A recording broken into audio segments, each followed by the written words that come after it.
तो आपको अपने YouTube चैनल में स्वागत है।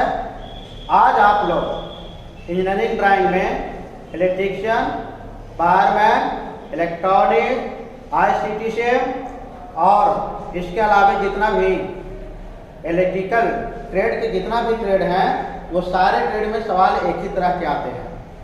यानी हम सेकंड ईयर में जो इलेक्ट्रिकल ट्रेड में इलेक्ट्रीशियन हो गया, वायर हो गया, ICT हो गया, इलेक्ट्रॉनिक्स हो गया, ये सारे जो ट्रेड हैं उन लोग का एक ही जैसा है।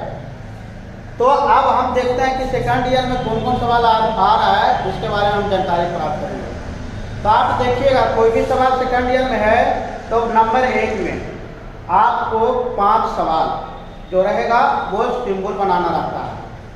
टोटल 7 जो देता है उसमें से लिखता है एनी 5। आपको एनी 5 यानी 7 वो सवाल रहेगा ABCDFGH तक, उसमें से 5 जो आपको सिंपल समझ में आता है आपको वो ड्राइंग पे है वो सिंबल बनाना है। तो सवाल नंबर 1 पर हम थोड़ा गौर करते हैं। तो पहला सवाल कह रहा है draw the symbol of flowing component, यानी आप जो ट्रेड में यूज करते हैं तत्व या ट्रेड में जो भी आप यूज करते हैं उसमें से 5 सिंबल जो है बनाना है। तो जो मेन सिंबल आपको आने की संभावना है परीक्षा में वो आपको प्रैक्टिस कर लेना है। अगर आपको इस सिंबल में कहीं दिक्कत होता है तो आप ये देखिएगा बुक से या फिर आप स्क्रीन पर देखिएगा, ये सारा सिंबल इस पर है। अगर उससे भी कोई कंफ्यूजन होता है तो आप कमेंट बॉक्स में लिखिए कौन सिंबल नहीं बन रहा या कौन सवाल में दिक्कत है या कोई सिंबल आपको नहीं मिल रहा, तो उसका हम सोल्यूशन बहुत जल्दी सॉल्व करेंगे। तो आपको मेन जो आपको है एशिया का सिंबल आपको अच्छा से जान लेना है। DPTCB ये बहुत इंपॉर्टेंट है, इसलिए इसको हम जरा मान रहे हैं ये पूरा ज्यादा इंपॉर्टेंट है, ये परीक्षा में आ रहा है। इसके बाद ऑटो ट्रांसफार्मर, ये ट्रांसफार्मर ऑटो है, इसका भी सिंबल आपको दिमाग में रखना है। ये पढ़ाई आपको हुआ है। ट्रायड हो गया, ट्रायड हो गया, साइन वेव हो गया, 3 फेज अल्टरनेटर, ये आपको तीसरा महत्वपूर्ण ये हो गया। आपको विद्युत घंटी है, ये आप देखोगे, ये विद्युत घंटी हो गया। इसके बाद ये देखिए 3 फेज AC जो 50 लिखा हुआ रहता है, अगर आप 3 फेज AC का बना देते हैं और उसमें 50 खाली लगा देते हैं तो वो 50 हो जाएगा। अगर 100 यहाँ पे नहीं लिख दे तो 100, लेकिन 50 है 60 है तो ये थोड़ा दिमाग में रखना। मान लीजिए हम यहाँ 60 हर्ट्ज लिख दे तो हम लोग 3 फेज AC का सिंबल बना दिए और सिर्फ वहां पर जो है H/60 है लिख देंगे तो हो जाएगा। यानी जितना आपको नंबर वाला वैल्यू रहे, संख्या रहे, वो उतना आप उसमें लगा दीजिएगा तो हो जाएगा। इसमें कंफ्यूजन नहीं होना चाहिए। आयरन सर्किट ब्रेकर हो गया और DPTP हो गया। कैपेसिटर ये आपका बहुत इंपॉर्टेंट है। कैपेसिटर का सिंबल आपको वेरिएबल, नॉन वेरिएबल, फिक्स, ये तीनों तरह में आपको देख लेना है। कभी कभी क्या होता है कि हम लोग वेरिएबल पढ़ते हैं, नॉन वेरिएबल आ जाता है। ये दोनों जो कंपोनेंट है उसमें डिफरेंट आप समझिए। देखने में सुनने में अच्छा लगता है, एक ही जैसा लगता है, लेकिन हम दिमाग नहीं काम करता। हम लोग वेरिएबल सीख लिया और नॉन वेरिएबल लगा दिया, तो ये मिस्टेक होता है, तो आपको दिमाग में रखना है। तो कैपेसिटर फिक्स वेरिएबल, इसका भी सिंबल आपको अच्छे से प्रैक्टिस करना है। सिंगल फेज AC हो गया, ये भी आपको दिमाग में रखना है। अब आपको हो गया ये जेनर डायोड और PN डायोड, ये सबसे ज्यादा इंपॉर्टेंट है जेनर डायोड। और इसके बाद आप लोग नैंड गेट जो है ये आपको याद रखना है। 1 हो गया, 2, 3, 4, 5, 6, 7, 8, ये 8 इंपॉर्टेंट है, इसमें से 5 आएगा। ये आपको इतना प्रैक्टिस अच्छा से कर लेना है। सवाल नंबर आगे हम देख रहे हैं, ये डायग्राम आपको परीक्षा में 2 डायग्राम बनाने के लिए आएगा। सवाल में आपको 2 डायग्राम बनाना है। तो इंपॉर्टेंट जो हमारा स्टेयरकेस वायरिंग, ये आपको क्लास में पढ़वाया गया है, आप लोग क्लास में छापे हैं। फिर भी अगर कोई दिक्कत है तो आप उसको आप कमेंट में लिखिए, फिर से हम रिवाइज कराएंगे। अब ये स्टेयरकेस वायरिंग जब बताइए बनाइएगा, इसको तरीके बनाने के लिए आप मेहनत कीजिए। देखिए डायग्राम है, सही तरीका से बनाना है, कंपोनेंट का नाम है उसको आपको लिख देना है। अब प्रैक्टिस घर में करिएगा तभी बनेगा। फर्स्ट पर बनाइएगा, लाइन इतना टेढ़ा मेढ़ा खिंचाता है वो देखने में ठीक नहीं लगता। तो जो भी आप प्रैक्टिस कीजिएगा जितना, उसमें उतना सुंदरता और सही से आएगा कैरेक्टर। तो आपको स्टीयर केस वायरिंग जो है ये एकदम अच्छा से सीख लेना है, ये बहुत इंपॉर्टेंट है। ये आपका प्रीवियस क्वेश्चन है, तो इसको आपको दिमाग में पूरा रखना है और ये सीख लेना है। इसके बाद आपको हो गया title marking plate distribution transformer. ये प्लेट डिस्ट्रीब्यूशन ट्रांसफार्मर और आपको प्लेट अर्थिंग ये क्लास में बताया गया है। इसका फिगर आप यहाँ छापे हैं। तो इस तरह से उम्मीद करते हैं कि प्लेट डिस्ट्रीब्यूटर ट्रांसफार्मर या प्लेट अर्थिंग ट्रांसफार्मर जाएगा, ये दोनों आपको यहाँ पढ़ा हुआ है, तो इसमें कुछ दिक्कत नहीं बच रहा होगा। फिर भी अगर आप यहाँ से बाहर का स्टूडेंट हैं, आपको कोई दिक्कत है तो आप कमेंट कर सकते हैं। तो इसलिए आप ये प्रैक्टिकल लेना है। अब इसके बाद हम लोग डायग्राम में देखते हैं, circuit diagram of horn circuit. ये भी आपको यहाँ पढ़ाया गया है। हॉर्न सर्किट आपको पिछला 1-2 क्लास से पहले बताया गया है, इसका पूरा अच्छा से बोर्ड पर पढ़ा गया है। तो आपको डायग्राम में हॉर्न सर्किट और प्लेट डिस्ट्रीब्यूटर ट्रांसफार्मर, आपको एक और इसमें आता है प्लेट अर्थिंग ट्रांसफार्मर। तो प्लेट एंड अर्थिंग ट्रांसफार्मर आएगा, आपको ये भी आपको है कंप्लीट कर लेना है। तो थोड़ा इस पर भी ध्यान देंगे। कभी कभी क्या होता है कि सवाल में थोड़ा सा प्रारूप चेंज कर देता है। आप यहाँ लिखा ट्रांसफार्मर डिस्ट्रीब्यूटर और तुरंत आपको तरीके से कर दे अर्थिंग। तो दोनों जब एक ही जैसा है, एक ही लेसन से है, तो दोनों प्रश्न कर लेंगे। कभी कभी होता है कंफ्यूजन के तरीके से 2 बात चेंज कर दिया। आप देखें नजर भी वहाँ, लेकिन आपको दिमाग नहीं काम करेगा कि हमको तो नहीं, इसमें 2 चीज को कंप्लीट कर लेना है। प्लेट डिस्ट्रीब्यूटर ट्रांसफार्मर भी कंप्लीट करेंगे, ये छपाया है यहाँ क्लास में। आप प्लेट एंड अर्थिंग ये भी यहाँ ड्राइंग किया गया बोर्ड पर, इसमें कोई दिक्कत नहीं होगा, हम उम्मीद करते हैं।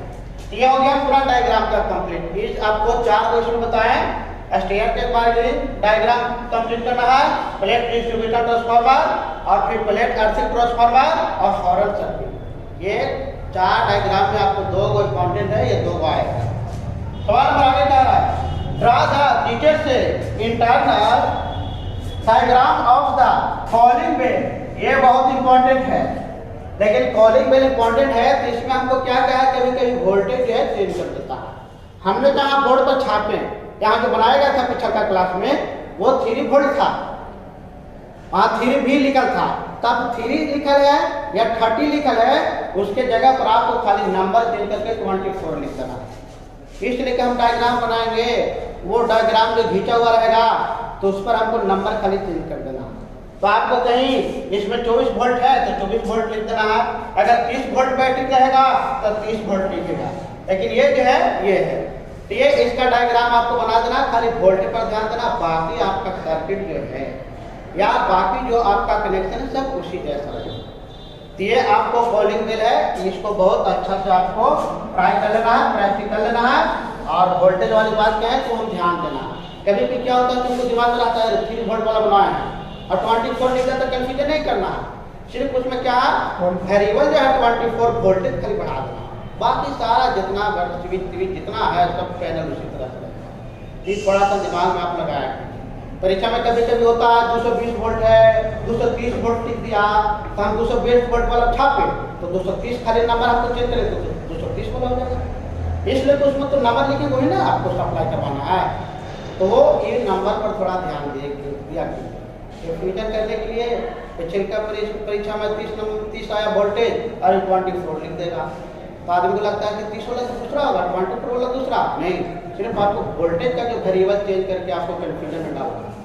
ये हमको दिमाग में रखना है।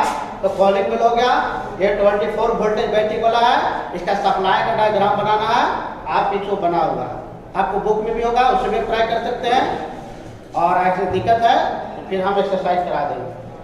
अब आपको बात कर रहे हैं draw the systematic diagram SCR. ये बहुत कॉन्फिडेंट एससीआर चर्चित है, इसका अब हम लोग इलेक्ट्रॉनिक्स के क्षेत्र में बहुत ज़्यादा प्रयोग करते हैं। इसलिए कि इसको एससीआर जो है ये पूरा जो काम करता है कंट्रोलिंग का, आपका जितना कॉन्फिडेंट है उसको उड़ने से बचाएगा, ये ऑटोमेटिक कंट्रोल करता है, ये सही से सब कुछ जो है सप्लायर सही से करता है। तो आप बहुत ज़्यादा इसका इस्तेमाल होने लगा है। इसका हम लोग जितना कीमती सामान खरीदते हैं सब में लगा हुआ रहता है। आप देखते हैं कभी वोल्टेज ऑटोमेटिक बढ़ जाता है तो स्टेप रहता है, उड़ता नहीं है। तो वो सारे जितने इसमें प्रयोग है, पहले पुराना जमाने में था, शुरू में था, सब नहीं यूज होता था, वोल्टेज आ ज़्यादा टीवी खाक हो गया। लेकिन अब ऐसा हम लोग नहीं होता है, ज़्यादा वोल्टेज है तो उसमें लगा हुआ कंपोनेंट आपको वो कंट्रोल करेगा, अपने आप ऑटोमेटिक उसको डिस्कनेक्ट कर देगा, फिर आप आधा मिनट के बाद चालू कीजिए, ठीक हो जाएगा। तो ये हमारा बहुत जरूरी है। तो एशियर वैसे डीसी मोटर स्पीड कंट्रोलर, तो मोटर स्पीड कंट्रोलर ये है। अब इसमें एक और आप लोग दिमाग में रखेंगे, तो स्पायरल गेट शंट मोटर जो है उसको आप प्रैक्टिस कर लीजिएगा, ये क्लास में करवाया गया है। तो स्पायरल गेट शंट मोटर जो है यहाँ पे आपको बोर्ड पर बनाया गया, वो भी आपको कर लेना है। एक दिमाग में रखिएगा कि इसके साथ हमको स्पायरल गेट शंट मोटर जो है उसका डायग्राम कंप्लीट करना है, ये बोर्ड पर बताया गया है, ठीक। तो भी ऐसे दिमाग में रखना वो इम्पोर्टेंट है। अब इसके बाद कह रहा है draw the free hand sketching DC 3 point starter. तो ये डीसी 3 पॉइंट मोटर स्टार्टर एक प्रैक्टिस करना है, और इसके साथ से कोई डी ऑयल स्टार्टर, ये दोनों में से एक एकदम फिक्स आएगा। स्टार्टर में से सवाल एगो हमेशा टच रहता है, तो आपको डी ऑयल स्टार्टर अच्छे से प्रैक्टिस करना है, और 3 पॉइंट मोटर स्टार्टर ये आप देखिएगा, ये स्क्रीन पर देखिएगा, ये बना हुआ है 3 पॉइंट स्टार्टर भी बना हुआ है, और डी ऑयल स्टार्टर हम यहाँ प्रैक्टिस करवाए हैं, आपको बोर्ड पर छपाया गया है, अच्छा से ड्राइंग करवाया गया। ये आपको बना हुआ होगा कॉपी में, आप देखिए पलट के, और ये वाला भी आपको स्क्रीन पर दिखाई देगा। अब सवाल नंबर 5 देख रहे हैं, ये ड्रा द सिस्टमैटिक है डायग्राम ओवरलोड रिले डायग्राम। ये जो आप लोग बाइंडिंग करते हैं ओवरलोड रिले, ये बहुत इंपॉर्टेंट है। तो आपको बाइंडिंग में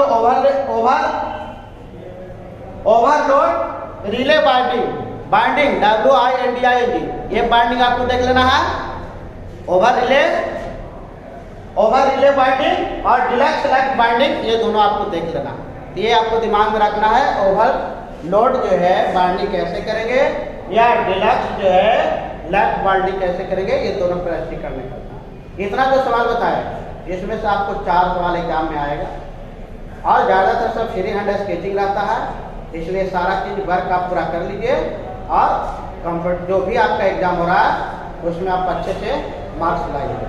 इस तरह से मेरे चैनल को लाइक सब्सक्राइब शेयर कीजिए, और हमें सपोर्ट कीजिए। मेरे चैनल देखने के लिए धन्यवाद, थैंक यू।